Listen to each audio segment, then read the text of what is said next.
Hello everyone, this is CJNovo992 and today we're back for another brand new video, and after giving you a brief 24 hours off for seeing this Nasher on your phones, tablets or your computers, possibly even your tellies, I am back once again to get the band back together because the European high was sensational midweek, but we need that high coming domestically. And that starts tomorrow. But before we go ahead and go round that Rangers roundabout where there is a lot to go ahead and discuss, especially does he stick or does he twist, and there might be a wee bit more added to that. Before we go down the Rangers then, as always, it's time to get a wee update and a brief little look into tomorrow's dance partner, which at my current time of recording are a team that sit 10th in the SPFL. And that's Dundee. And Dundee come into this game versus Rangers having lost their opening day fixture 2-1 at Dees Park versus Hibernian, which on paper doesn't sound too bad at all because Hibs are pretty impressive this season. They've got a lot of firepower, so there's not much expected of Dundee. There is some expected of Hibs, so you might sit and look at that and be like, alright, a cheeky channel favourite, 2-1 there. They must have truly been in the game, but truly the scoreline is a little misleading, and possibly even more so than that, because every single clip you watch, every single bit you hear, you'll hear jeers, you'll hear frustration, you'll hear people, get up! I don't know who that guy was, but he was just screaming, get up! No happy with the style of play as Dundee barely touched the ball, around about 32% of the ball, less than half the passes that Hibernian did on the day. But again, it's not necessarily how much you get the ball, it's what you do with it. But what they done with it was even worse, as they barely offered anything going forward and were just sort of there for Hibernian to sort of pick and choose. Now, they did of course score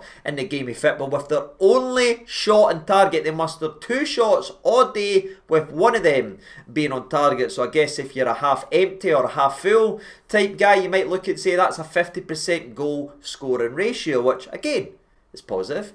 But that's pretty much it. And I think those slim pickings regarding the positive things is pretty much a perfect summary of how they've been for a couple of months, especially since making the very controversial decision and sacking previous manager Tony Docherty, who got them obviously up to the big dance, had them twirling, had them doing the splits, had them performing way above expectations that maybe played against them the following season, as it raised all expectations. But you know what Dundee was like, going up there especially, it was a big pain in the jacksie. They played forward, they scored goals, they played football the right way, and they were looking like they were going up. Then they started to lose piece after piece after piece. Then they lost their manager, and then the very controversial decision was made to hire Stephen Presley. Not only was it controversial because of his Dundee United connections, obviously, but it's also controversial because he hadn't managed for a very, very long time. So in the pandemonium of us being like, what the hell, we've hired Russell Martin, Dundee fans were feeling the exact same thing, and all 23 of them were sitting around and looking at themselves saying, what have we done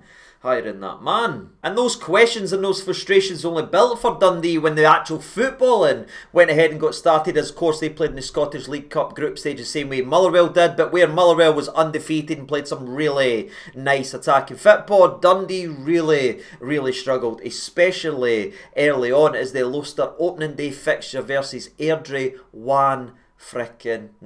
Troops, you know what I mean, which is bad. But again, odd results, bad results can happen. A bad performance, you can get stung, it can happen in football. But they followed up that 1-0 loss to Airdrie to a 1-0 loss versus Alot in one of the worst games of football I've ever had to put my eyes through, ladies and gentlemen. You know what I mean? Going ahead and seeing this game and even trying to find highlights of this game was absolutely shambolic, as both teams struggled for the majority of the game to even get a shot off, as there was only one shot on target between both sides over a 90-minute match. And do you know how the game was separated? Do you know how Alot won the game? Because Dundee scored an own goal, and it was, considering how bad the game is and the standard of football, it was only ever going to be separated by an own goal. But there's your opening 2 fixtures under Stephen Presley's reign as Dundee manager. He lost to Airdrie, and in an awful result and performance versus Alloa. And where the bookies were starting to get bet after bet after bet about who would be the first manager sacked, especially 86 minutes into a game versus Bonnyrigg Rose because they were drawing one each and they weren't exactly playing champagne football. However, they were creating more opportunities in this game. They started looking like they would have some offensive weapons, and eventually the water had burst for Bonnyrigg Rose, who hung in with dear life, but eventually Dundee's quality oversaw a 2-goal dirty double in the space of 3 minutes towards the end of the game from about the 87th to the 90th, and that wrapped up the game of football. And Stephen Presley and Dundee had their first win of the season, but again, it was hard work and they needed to fight for it. But again, scoring 3 goals is always a positive thing. The only thing you would look at is last season when they played the exact same opponents, they put 7 by them.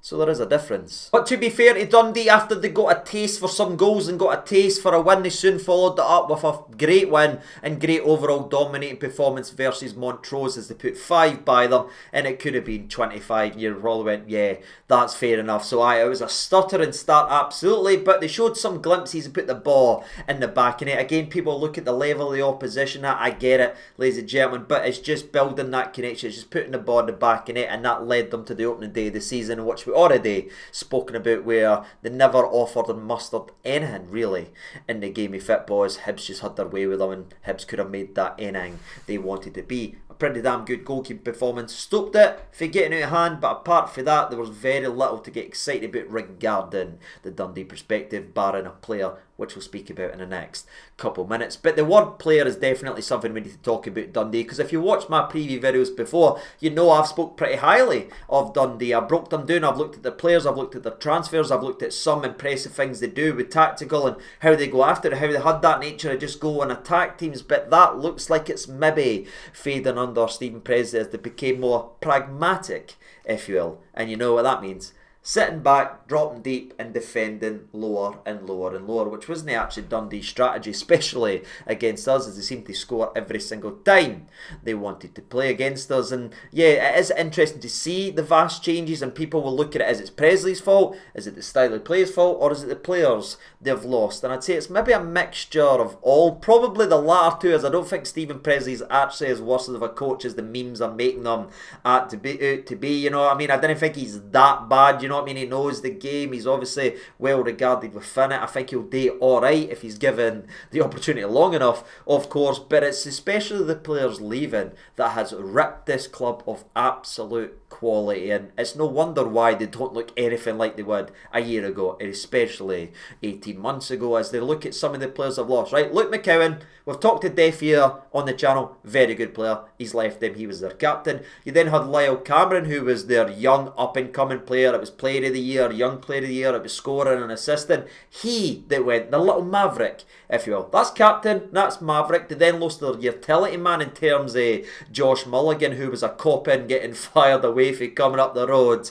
The Rangers, they lost him, he would plug any gaps and he'd put any fires out. If you need me to play right wing, he'd play right wing. Right back, he'd play right back. Play in the middle one game, he'd play in the middle. That's a massive piece they lost off the board. But it wasn't just the big three that everyone's talked to death. They also lost Big Silla. Every single time he played against us, he would drive me absolutely mental. And they lost Shaughnessy as well at the centre back position, who was a very, very tidy centre back. And that's just 5 of the players I'm talking about. You know what I mean? You play with 11 players, ladies and gentlemen, and 9 times out of 10, if they were all fully fit and ready to go and wearing a Dundee strip, every single one of them would have been in the starting 11. But they're all gone. So where it's funny and it's a bit of a meme to point at Presley, say it's all Presley's fault, it's all Presley's fault, air again, and put all the blame on the manager. If you just take a step back, you look and be like, by goodness gracious me, anybody would be struggling. And maybe that's why you're seeing such a quick change in style of play, because those players played a massive part in being able to play that way and the braveness that Dundee used to have. But they didn't have them anymore, so they are having to go for maybe the more tried and tested way of Scottish football, and that's flooding the middle of the park, that's being a wee bit more defensive, and that's sitting everybody trying to hit on counter rather than the way they went about their business previously, which brought them some good success. But it's not just the players we've talked about leaving the football club that's affecting them and maybe helping them or aiding them in struggling. It's of course the players that are currently ruled out injured, especially one by the name of Simon Murray, who honestly I hate seeing This guy, because he's only ever sprinting out of our centre-backs and he usually has a goal to his name. Now, he picked up a knee injury, I believe, versus Montrose, and he was expected to be out for a long time, but he's ended up giving a very good injury boost regarding Stephen Presley. He said he was back on the grass and he was taking part in training today. You know what I mean? He's not trained all week and he's not trained since getting injured, but he was back today, apparently. So I think still he is ruled out unless they're throwing him right into the deep end. But there's another big player for Dundee sitting on the sidelines or not being involved in the starting 11, and you start to wonder why they're struggling and tip they struggle so much. Yeah, you can see why. And Simon Murray, if he plays, will obviously be a big boost, but if he doesn't, that's a massive blow to Dundee, because he sort of epitomises everything they try to do, especially now on the counter-attack. And I think he's going to be even a bigger problem under Presley, because they'll use him the exact way he wants to do, and that's run, and that is freaking run. But where most of the conversation has been about the players that they've lost and the players that is left or maybe ruled out injured, they do have one that's looking very, very promising this year, as maybe it's starting to take the step in. I'm going to go ahead and grab the mantle, and that is Finlay Robertson. Now, he did score on his opening day versus Hibernian with a tidy goal after the Hibs centre-back sort of made a mistake and opened the door for it. But again, he ran on the ball, he tucked away, but it's not just the fact that he scored versus Hibs. I think if you ask the Dundee fans, they would say he's one that looks like he's at least got some fit about him. He could be the next one that gets stolen next year and gets moved on. Next year, he's a wee guy in the middle of the park, wears the number 10, he drifts into the box late, he can cause some havoc. If you're not tracking your man, he will be there, but he's clever at winning fouls, he can get on the ball, and he looks like somebody that is just trying to will this team forward. And now, if I'm honest with you, that's all I've really got to add regarding Dundee, and I know it's not the most positive outlook to have regarding them this season, and if this is the first time you've watched this channel, you'll be saying, my God, this guy's just negative, he's taking shots at this team. But I did speak very, very highly of them for a long time, especially since coming up to the top flight of Scottish football. However, they've just been chopped at their knees too much, and that's causing a wee bit of a sway, and it's starting to tip over, and for me it's playing its part in why the style of play is changing so drastically. So I'm not expecting high flying, high attacking numbers we've seen with Dundee bravely taking us on 1v1. I think it'll be a wee bit more pragmatic and a wee bit more defensive, and it'll be a different style and a different test we'll have versus Dundee. But with the way they're playing, no disrespect, this Rangers team's got to smell blood and go after this and put the ball in the back of the net. And with that being said, that's us reached the end of the Dundee perspective. Let's go ahead and get to the Rangers ended, shall we? And it's much happier, much nicer here regarding speaking about Rangers in a preview video than it was the last time we had to date, because the last time was pre-European performance and pre-brilliant result, and it was just after what happened at Fir Park. We were utterly confused and just miffed about what we just watched. The play was all over the place, the style was confusing, he was playing people out of position, it was looking like danger, and there was alarm bells ringing. But he talked the talk, and then he walked the walk, and he got the result. And I imagine he is feeling really good about himself, because we could talk about how nice it was for us to get that European boost and how nice it was to see us finally looking like a football team. But the fact that he made the big ballsy calls that he did, and then he got the reaction from the players to show there is players really with him and they will go with him, and maybe he slammed down and drew a line in the sand and demanded respect, but also earned it for the players. That fear factor that's in the squad right now might be exactly what Russell, Kenneth, Alexander, Martin needs if he is going to be a successful Rangers player, or manager I should say, sorry. But where this is all great and it sounds fantastic, right, without being very disrespectful, I'm not trying to dampen anyone's feelings regarding this upcoming game, is all I will say is we have seen a Rangers team play bad domestically, bounce back in Europe, and then play bad and go back to type. And that standard and that cycle needs to be broken going in to tomorrow, right? Because Clement had big European performances, Barry Ferguson had big European performances, but they couldn't get these players over the hump to perform and turn up to play in domestic football. So where I loved Europe, the challenge has to be set. That's the standard now, and that's what needs to be reached going in to this game of football. So I'm very interested to see how Russell Martin really challenges this and tackles it, right? Because if it was a movie, he's done the big speech, he's got the reaction, that's where it ends, that's when the credit goes. He took a risk, it worked, but it's no Stoughton right there. What happens now after the risk risking gamble has happened. Does he stick with his hand again? Does he keep ruling that? Does he allow the players who's just went ahead and earned the shot to keep the shot, or does he dip back in and try and bring more established players and quote-unquote better players back in to the starting 11 to see if they've all bought in? For me, it's by far the most interesting part regarding this game of football, how this starting 11 is going to be and how is he going to treat the potential rotations or no rotations. Now again, I sat in front of you on Wednesday night, probably Thursday morning by the time out there, Tuesday night, Wednesday morning by the time I got the video uploaded, and I said that's their shots now, you know what I mean? You can't just go ahead and play well and then just drop people to bring people in that wasn't playing well, because what does that say to the guys that's went ahead and played to that level, that no matter what you do, you'll never be the guy, you'll never be trusted to start games consecutively. For me, I think you set the precedent and you keep the mentality that's currently shifted right now, that if you want to start games for this football club, you must be all in, willing to run and sticking to the plan. Again, none of the finger pointing, none of the moaning, none of the down tooling, none of the self-preservation stuff that Russell Martin rightly called out after what was a very, very poor performance last week, right? People were given opportunities last week, so why should we take the opportunities away from the people that actually performed on Wednesday night? Do you know what I mean? How backwards would that be, ladies and gentlemen? But again, we've seen that done before, so I'm very, very interested, right?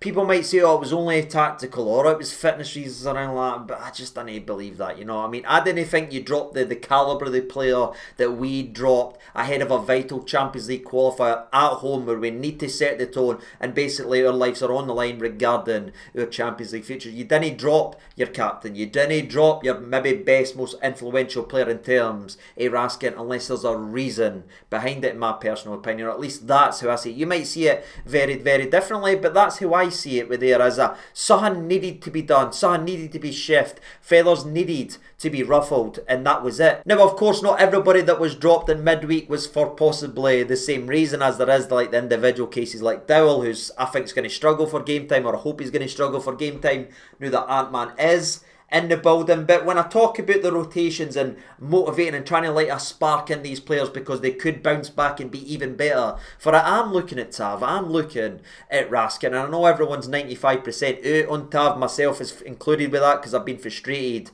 in the past, but now a decision has been made. Now we're not weakening the squad because we're too scared to make it. Now there is a fight there for that spot. Let them fight, let them be competitive, let them push themselves further and further and further all season long to see who gets minutes. Let them be a scrap there between Aarons and Tavernier, because that'll be the betterment for the club. And again, Tav's still got a goal in him, Tav's still got ability in that right foot. He might be not able to gallop the same way he used to do a couple years ago, but he's shown last weekend he can still step up with a moment, and now that competitive edge has been added, because now there's a hopeful fire lit under his arse to push up to that level and get back to that and really fight for his spot. That could be the difference this season, in a couple draws here or there and being able to turn them over the wins, having that rotation, having that battle, because it's a long season. It's a competitive grind for domestic to Europe, domestic to the Europe. You know how many games we play, taking the burden off him, no need to play 60 games another season that he's done over the last 11 years at this club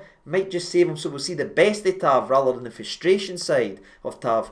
And it could be what makes this season a success. I certainly hope so. And that goes for the same with my boy Raskin, who again is one of my favourites and who I think is one of the best players in that Rangers dressing room. But again, something must be gone wrong. Something must be happening, because you didn't drop your best, most influential player in the middle of the park whilst your midfield's been drowning all season in a vital Champions League game. So something would have been done there, and I hope the lesson's been learned, and whatever it was is resolved, and Raskin, when he does get back to playing football, can get back to being what he was for the latter stages of last season, where he was absolutely outstanding. So I guess that's my long-winded way of saying I'm very interested in seeing the starting 11, and I guess that takes us to the team news and the latest updates and what we need to talk about. Again, Tello Asgard and Egeman aren't ready for the game. Tello Asgard, touch and go, 14 days ago, you know what I mean? 4 games ago, still go.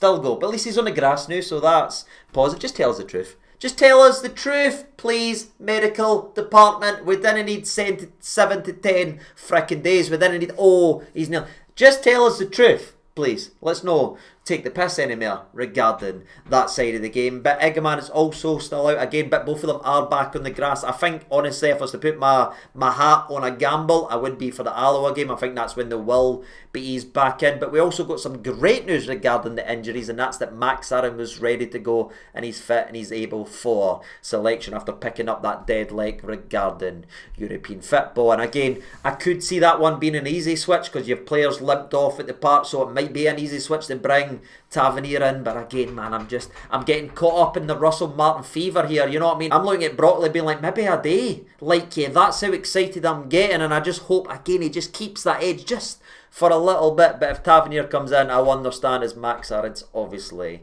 limped off. And I guess that gives me the perfect transition into my predicted lineup for the game and what I think Russell Martin's going to go ahead and pick. That will obviously be Butland.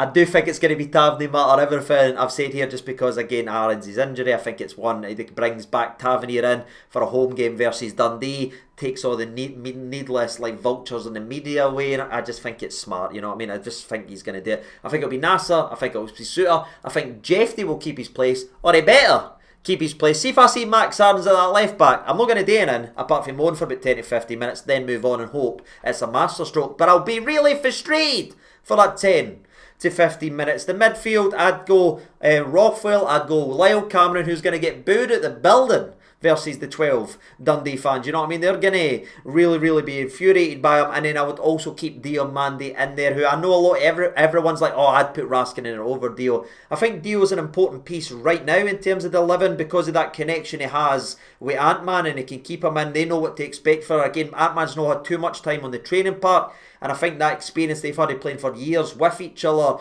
and obviously the Danish league, is maybe one of the reasons we've seen Dio picked and ahead of the likes of Raskin when one of them was getting dropped or blah blah blah, you know what I mean? That could play its part, and I would keep him in there as well because he had a good wee connection with Ant-Man on the right. That obviously takes me to the right hand side. We're going to keep Ant-Man in there. Don't care if he's just in the building, don't care if he's not built his furniture yet. He's shown in Europe he can play. Domestic football matters to Rangers fans. Why weaken our team? Nah, put the fit down. I want to see Ant-Man, and on the left hand side I want to see the gas man as well. Just keep that ball rolling. You can bring in the courtesies. It's unfortunate, this weird Mikey Moore situation at the SFA and everything, that haven't finalised his paperwork yet, making us jump through a lot of hoops. It's really strange in that. But again, gas man, all gas, no brakes. Hopefully a couple goals, and then you can bring in the Finlay Curtis and give him some more minutes. And that leads us to the up top conversation. And to be fair, I thought Dessers was brilliant in the first half, so he deserves his spot. Again, clean slates, everything out on the table. If you earn the shirt and perform, then it's yours. You hold on to it right now. But again, because he has been struggling with his injuries, kind of similar to Tavernier, he has been in and out. If there is a switch in there so they didn't rush him back too much, I would understand it, and I'm not going to begrudge. And also, if it is Danny that is given the nod up top, if Dessler Disney go ahead and play, I'm interested to see how he links up, because I feel like he's been very isolated so far this season, because the midfield was, Raskin was on, everybody was all on the left hand side. It was really weird. They never really had Boris around Danilo, so he was really exposed and really isolated. Maybe with the gas man and maybe with Ant-Man on either side, the Batman could turn up and perform as well. That would be very nice. But that's it, what I think I'm going to go ahead and see, ladies and gentlemen, regarding the game of football. Now, if it is selected, if we go out there and if we perform to the way we expect to perform, obviously as Rangers fans, being at Ibrox versus Dundee, I'm expecting a big scoreline right here. And I know I normally didn't do that, but I really just got a Rangers 4-0 on the cards, which probably means Dundee's winning 1-0. You know what I mean? But I'll go with that one. I'm expecting goals, I'm expecting a performance, and I'm expecting to see the standard that was set on Wednesday replicated for once. I didn't want to see the same cycle with the same players and the same mentality in that dressing room, that it's alright to turn up midweek and half-arse it at the weekend. That needs to all change, and hopefully it does tomorrow with a statement performance and putting the fit down, as I say. But that's me, reached the end of the day's video. Make sure you let me know your opinions down there in the comment section below about some of the talking points. How are you expecting this Rangers team to play? Who would you play up front? Who should be playing at right back? Do you put Raskin back in instead of Rothwell? I know that's a popular one in the conversation below, but I just believe that decision was made for a reason, and I would like to see that reason backed up, at least just to let everybody know and really chase it and reward the good performances. But again, I'm not going to grumble if Raskin's in the starting 11 considering his talent. But But again, that's how I feel. Let me know yours down below. Let me know your prediction. And again, here's one for you if you are still watching. Where do you think Dundee's actually going to finish in today's video? Now we broke them down in terms of the league prediction. Where are they going to finish in the season? That'd be interesting to see. And as always, I've been CJ92. I'll see you tomorrow after the game. Shout out to the legends that are signed up to the channel legend memberships. It's crazy how many people are signing up, and I greatly appreciate it, as I do those that are signing up to the supporter range as well, which is far too kind. Thank yous for that, and to each and every single person who watches in and tunes in and watches this guy just sweat under the lights. Thank you so much. I'll see you tomorrow. Have a good day, ladies and gentlemen. Have a lovely Friday. Hopefully we're all smiling tomorrow. And until then, thank you so much for watching. All the best, and bye-bye.